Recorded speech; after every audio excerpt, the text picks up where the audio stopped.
Hello, I am back.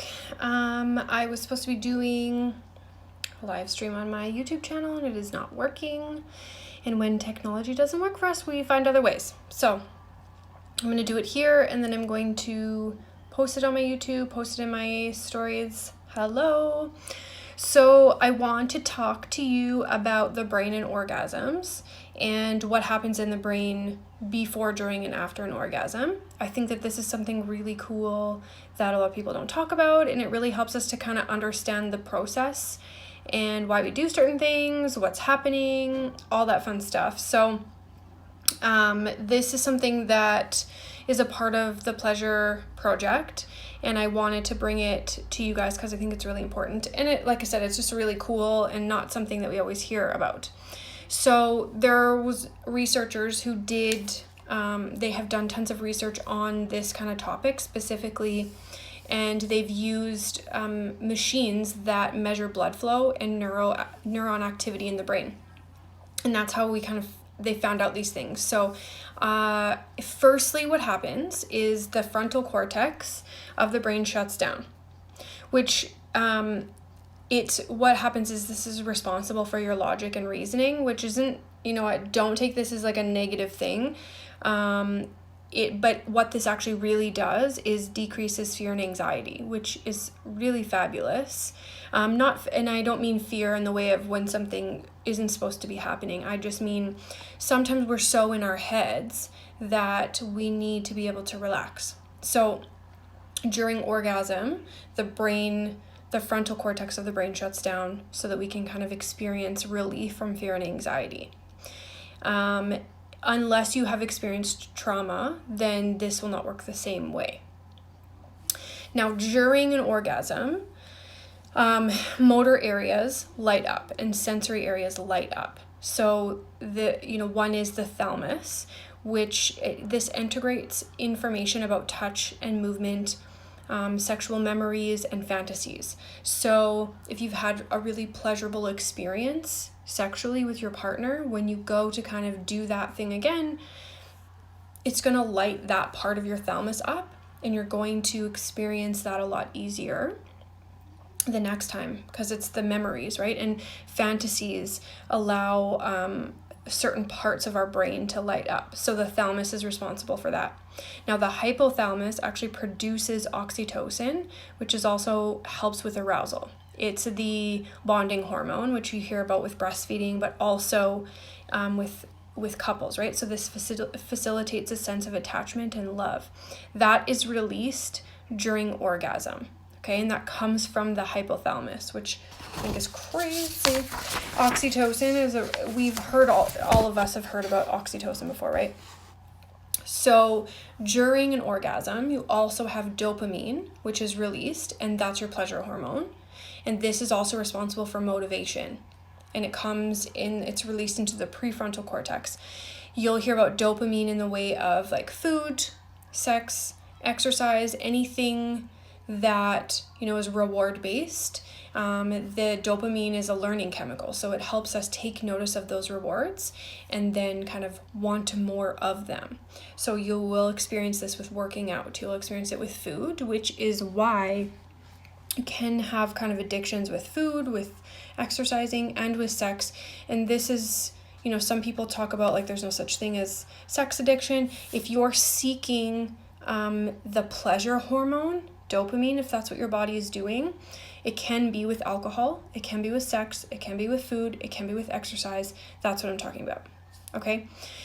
And then also during an orgasm, prolactin is released. And this is responsible for that feeling of satisfaction kind of after. When you like lay back and you just like have the massive sigh, that's prolactin being released in your brain, which I think is so cool.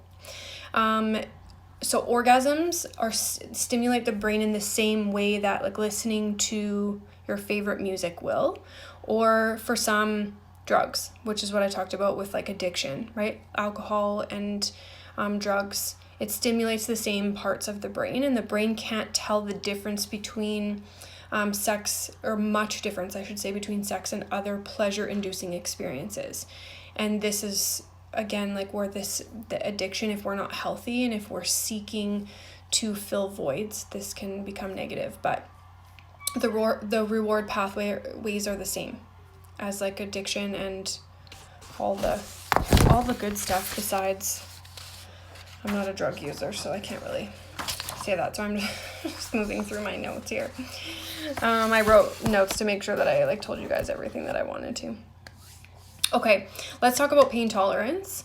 So a lot of people get confused about people wanting to have pain during intimacy or sexual experiences, and this is because the pain and pleasure are very intertwined with the brain. When you are aroused, when you're orgasming, all in that time, your pain levels, your tolerance is increased. So you can handle more pain, and it feels different than if you're just sitting there and someone smacks you. So, you know, like spanking and hair pulling will feel different, will be experienced differently before, during orgasm, when all of these things are being released.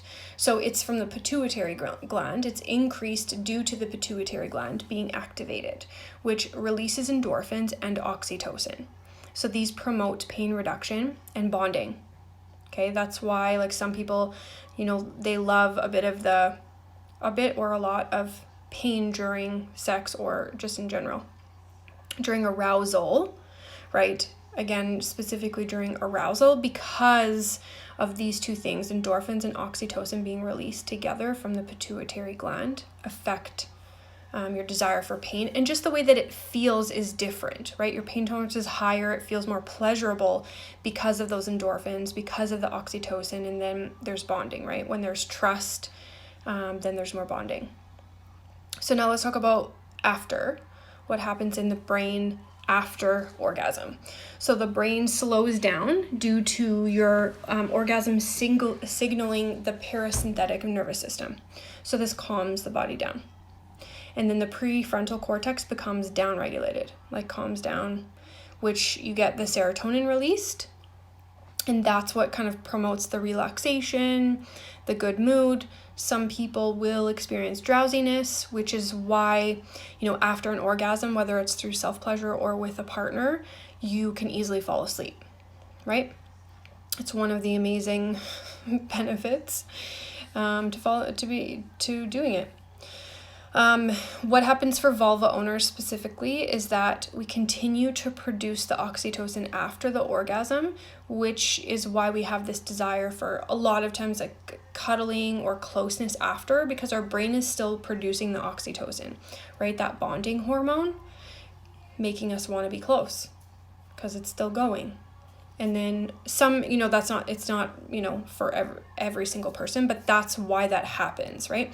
So the purpose of all this information is for you to really understand yourself and notice, you know, when certain things happen. This is why, you know, some people can be so weirded out by enjoying a bit of pain during, you know, intimate times with a partner during sex and intimacy. Well, this is why, like, there's nothing wrong with you. This is why. This is what happens in the brain. It's science, okay?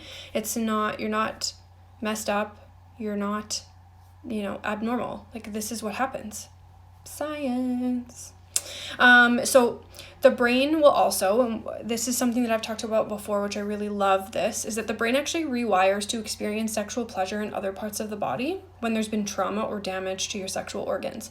So a simple example of this is just how you can orgasm through nipple stimulation, even if your sexual organs work, by the way.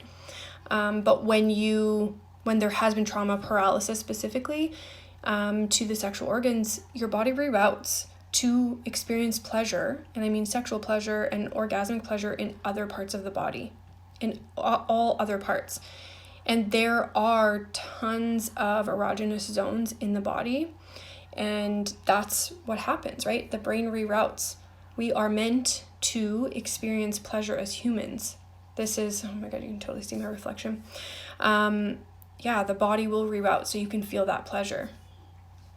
Does that make sense? Do you guys have any questions? People have popped in. I'm going to post this in my IGTV so that you can watch it. It'll go on my YouTube. I have been trying new ways of doing things, and because of that, I had technology lapses, but yeah, so That's what happens in the brain before, during, and after an orgasm. I hope you learned something. Pop in the comments what you learned, what you enjoyed about it, what you think is cool, or send me a DM if you want to remain confidential. I understand. My DM is always open for that stuff. And now you know a little bit more about your body and orgasms. Okay, guys. Happy Thursday. I think it's Thursday. I hope you have a fabulous day. I will see you guys again soon. Bye.